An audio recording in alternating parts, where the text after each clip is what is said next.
Tonight, Robin Gill. Good evening and thank you for joining us. COVID-19 has changed just about every aspect of our lives, and Canada Day is no different. The traditional pomp and circumstance have been put aside this year from coast to coast to coast, and it's most noticeable in the nation's capital. In any year but 2020, Parliament Hill would be the centerpiece of the celebrations. The concerts and live entertainment, even the fireworks, have moved online. That's to make sure there are no big crowds to keep flattening the COVID-19 curve. But as Abigail Bimman reports, some spontaneous performances and protesters filled the void. Looking much different than Canada Day 2019, welcome to Canada Day in a pandemic. In crowds or no crowds, there's lots of people around with all their pride. Some adding a new accessory to the traditional red and white, a mask. I am a newcomer, but I love Canada. I love this country. You know, I get goosebumps, and I have goosebumps, and I told my lovely wife we cannot stay home. We have to go and do our civic duty. We're trying to enjoy the day despite of the pandemic. This dance troupe usually competes somewhere around the globe on Canada Day. It feels very nice to be home for sure. Well, because of the quarantine, right, we couldn't do much, but all our students kept practicing at home, isolated, so we decided to finally to show the quarantine performance that we did at home. It may be a smaller audience, but there's a powerful message. Even though with the coronavirus, we're telling people that there's always the positive things in the world going on. There's still hope. On Parliament Hill, no big show this year, but hundreds are using Canada Day to protest. There are a variety of different groups here, some with ties to the far right, according to the Canadian Anti-Hate Network. Their messages are different. Many are anti-Trudeau, some against COVID-19 restrictions. The measures they've taken are very draconian, and they're causing more harm than good, whether it's all these canceled surgeries or children being out of school. We have to hold our government accountable for the actions they're doing, and that's the reason we're here, for our freedoms. Usually, Canada Day brings people across the country to our nation's capital. Most of the people we found today live in Ottawa, although these neighbors made a 2-hour road trip from Montreal with precautions. My neighbor, he sat diagonally behind me, and we had our masks on in the car. Wow. Ooh, I'm sweating.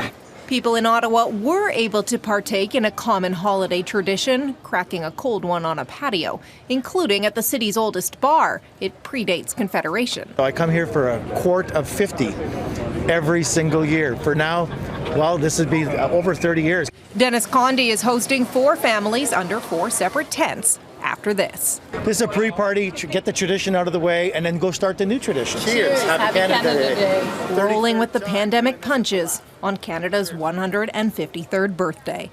Abigail Bimman, Global News, Ottawa. There were peaceful protests today demanding Canada Day be cancelled. The new movement is being led by Indigenous rights groups at a time when many are demanding an end to racism. As Jeff Semple reports, protesters say they don't feel connected to Canada's colonial history and the injustices that have been carried out. Toronto's Kensington Market would normally be packed for Canada Day, but this year looked much different, and not only because of the pandemic. On the street, a group of artists painted the words "Black Lives Matter." It's a different Canada Day for all of us. The national holiday comes in the midst of a national reckoning after weeks of mass protests demanding an end to racial inequality. We're in this kind of like paradigm shift that hopefully we can see further changes come out of this, systemic changes. One change came in Newfoundland and Labrador. The province will no longer recognize Discovery Day, the holiday criticized for celebrating Indigenous oppression. Yeah, I always found it kind of funny that we call it a discovery, even though that when the Europeans showed up, there was a bunch of people already here, so. Just outrageous, really, I find. I mean, I don't feel that it's like hurting anybody by calling it Discovery Day, do you? Riley Yesno sure does. Canada is something that's happened to us. The Indigenous former member of the Prime Minister's Youth Council says Canada Day should be marked with somber reflection. You have an obligation to, really know this history, to honor this history in a way that, the people who did not benefit from colonialism are asking you to.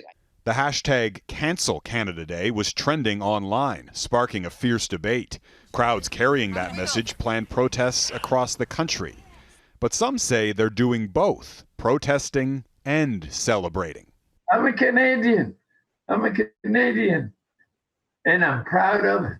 This 82-year-old from St. John's spent his life fighting for black rights and working with youth. He just received a volunteer award from the Governor General. It's really one of the big surprises. Growing up in the 40s and 50s, Thomas wasn't allowed in certain restaurants or hotels.